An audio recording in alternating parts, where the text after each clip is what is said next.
මම යනවා අපේ ගෙදර අයත් එක්ක ලංකාවට ආවත් හරි පළවෙනි පාර තමයි ටිකක් දුර ගමනක් යන්නේ. දුර කියන්නේ දුරමත් නැහැ. පැය එකමාරයි මෙතන ඉඳන්. අද ඉතින් මං කියන්නේ අද මම යනවා නුවර. නුවර යනවා අපි අද පෙරහැර බලන්න. ඉතින් දැන් නම් මේ දවස්වල නම් යන්නේ කුඹල් පෙරහැර, රන්දුරි පෙරහැර තියෙන තව දවස් දෙක තුනකින් මං හිතන්නේ කුඹල් පෙරහැර නම් ගොඩාක් ලොකු දිග පෙරහැරක් නෙමෙයි. ඒත් අපි යනවා බලන්න. මොකද මං කවදාවත් ළඟ ඉඳන් නුවර පෙරහැර බලලා නැහැ. හැමදාම ගිහින් දුරට වෙලා තමයි බලන්නේ.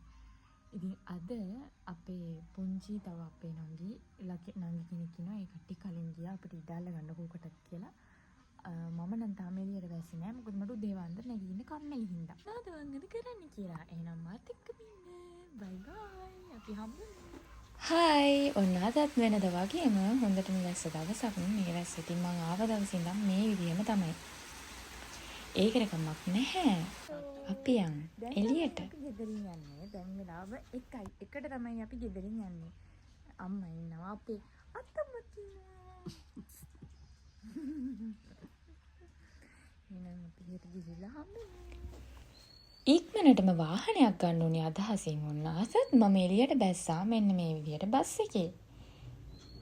ඉක්මනටම වාහනයක් ගන්න ඕනේ කියලා හිතන මං හිතන්නේ 4 වෙනි දවසේ ලංකාවට ආව දවසේ ඉඳන්. මොකද එළියට බහැපුව 4 වෙනි දවසේමයි. ඒකට කමක් නැහැ. අපි බස් එකේ ගිහින් අපේ බඩගින්න නිවා ගන්න අපේ නංගිගේ ඉහළ ඉල්ලීම මත අපි ගියා නුවරට පෑව ගන්න අපේ බඩගින්න නිවා ගන්න තේ එකක් බොන්න ගියේ. වැඩිය මුකුත් කන්න නෙමෙයි. ඉතින් ඊට පස්සේ අපි ආවේ වැවරවුමට. මොකද එතන තමයි අපිට ඉඩ හදලා තිබ්බේ. අපි හරියටම හිටියේ ගේට් එක ඉස්සරහමයි. ඉතින් එතන ඇත්තටම හොඳයි. අපිට වෙලාවත් ගොඩක් තිබ්බා. ඒ නිසා අපි හිතුවා මාලිගාවට ගිහින් එන්න. මොකද ළඟටම අපි ආවනේ.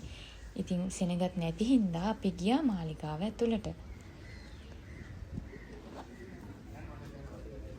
නුවරට ගියොත් මාලිගාවට යන්න කිසි කෙනෙක් අමතක කරන්නේ නැහැනේ. ඉතින් අද අපි ළඟටම ගිහිල්ලා අපි මාලිගාව ඇතුළට ගියා. මොකද අපි නුවරට යනකොට 3යි පෙරහැර පටන් ගන්නවා කිව්වේ 6:40ට. ඉතින් අපිට ගොඩක් වෙලාව තිබ්බා. ඒ නිසා අපි ගියා මාලිගාව ඇතුළට. මෙතන තමයි හිතේ සැනසීම උපරිමෙන්ම තියෙන තැන. තැන ගැන කියන්න වචන නැහැ ඉතින්. ඊට පස්සේ අපි ඉතින් ඒ වැඩ ටික ඉවර කරලා එළියට ආවා. එළියට එනකොට අපිට හම්බෙන් මෙන්න මේ පින්බර දර්ශනය විඳ ගන්න අවස්ථාව ලැබුණා. ඒ තමයි ඔය ඈතින් එන්නේ අපේ පුලස්තිය ඇත්රාජය.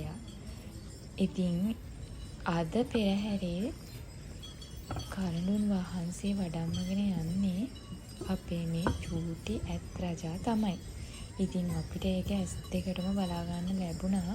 කරඬුව වඩම්මගෙන යන්න පෙර දළදා වහන්සේට වැඳලා ආශිර්වාද ලබා ගන්න ඒ සුන්දර මොහොත. ඇත්තටම ගොඩක් වාසනාවන්තයි කියලා හිතුණා. ඒ වෙලාවේ එතන ඉන්න ලැබුණ එක ගොඩාක් අය එතනට වෙලා හරි ආසාවෙන් බලාගෙන හිටියා. දළදා වහන්සේගේ ආශිර්වාදය ලබා ගන්න විදිය. ඊට පස්සේ ටික වෙලාවකින් ඔන්න අපේ අමුත්තා ආවා. ඒ තමයි අපේ මෝඩ් හස්බන්ඩ්. එයා හොඳටම පරක් වෙලා තමයි ආවේ. ආයෙනකොට 5:00 විතර ඇති. හොඳ වෙලාවට චෙක් පොයින්ට්ස් වලින් එන්න දීලා තිබ්බා. මොකද 5 වෙනකොට වහනවා කියලා තිබ්බා. අපි ගොඩක් බයෙන් හිටියේ. ඉතින් මේ තමයි ලස්සන හවස. අපි බලමු ඉස්සරහට අපේ පෙරහැරේ ඒ ලස්සන.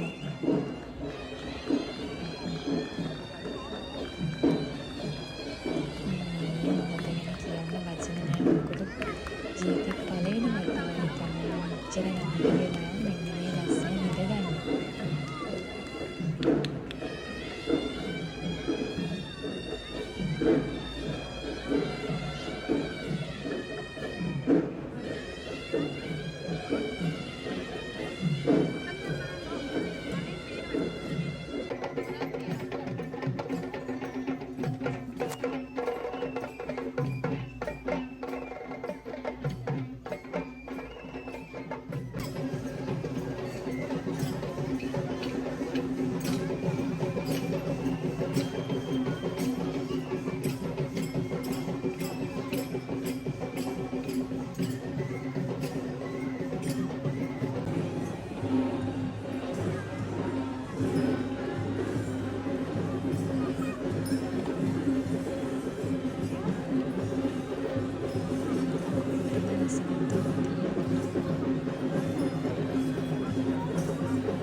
තියෙන ලස්සන.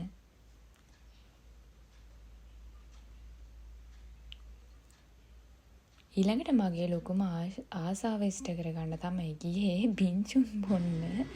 ආසාවෙන් හිටියා බින්චුන් එකක් බොන්න ලංකාවට ඇවිල්ලා මේ සහස්සුවනේ අලුතින් ඕපන් කරපු අවුට්ලට් එකක්ලු. ඊළඟට ඉතින් ගෙදර යන්න තමයි තියෙන්නේ. හෙලෝ ඉතින් මෙතනින් එහාට මට කිසිම දෙයක් වීඩියෝ කරගන්න බැරි වුණා. මොකද මගේ ෆෝන් එක charge නැති වෙලා ඕෆ් වෙලාම ගියා. ඊට පස්සේ ඉතින් එතනින් එහාට කිසි දෙයක්ම ගන්න විදිහක් නැහැ. මොකද මං කැම් එක charge කරලා තිබ්බා. ඒකත් මට අරන් යන්න අමතක වුණා. ඊට පස්සේ අපිට ඔයාලටත් දැනගන්න මේවා ඇත්තටම තමයි ඔයාලටත් මේ ලේසි වෙයි මෙන්න මේ වෙලාවල් වලදී බස් තියෙනවා කියලා. ඉතින් අපිට එහිදී 3:20ට යාපනයේ හැටන් බස් එක එතන බස් ස්ටෑන්ඩ් එකට ආවා. ඉතින් අපි 3:20 වෙනකොට ඒ බස් එකේ ගෙදර එන්න ආවා. ඉතින් අපි කොහොම හරි ඉක්මනට ඒ බස් එක ආවා. මොකද හැටන් යාපනයේ නිසා බස් එක කොහෙවත් නවත්තන්නේ නැහැ වැඩි. ඉතින් අපි 4:00 වෙනකොට ගෙදර ආවා. ඉතින් එතනින් එහාට ඔන්නෝම තමයි මගේ වැඩ ටික ඉවරුනේ. ෆෝන් එකත් ඕෆ් වෙලා තිබ්බේ. ඉතින් ඔය බලපු හැමෝටම thank you. අපි ආයෙත් අලුත් වීඩියෝ එකකින් හම්බෙමු. එතකන් හැමෝටම bye bye.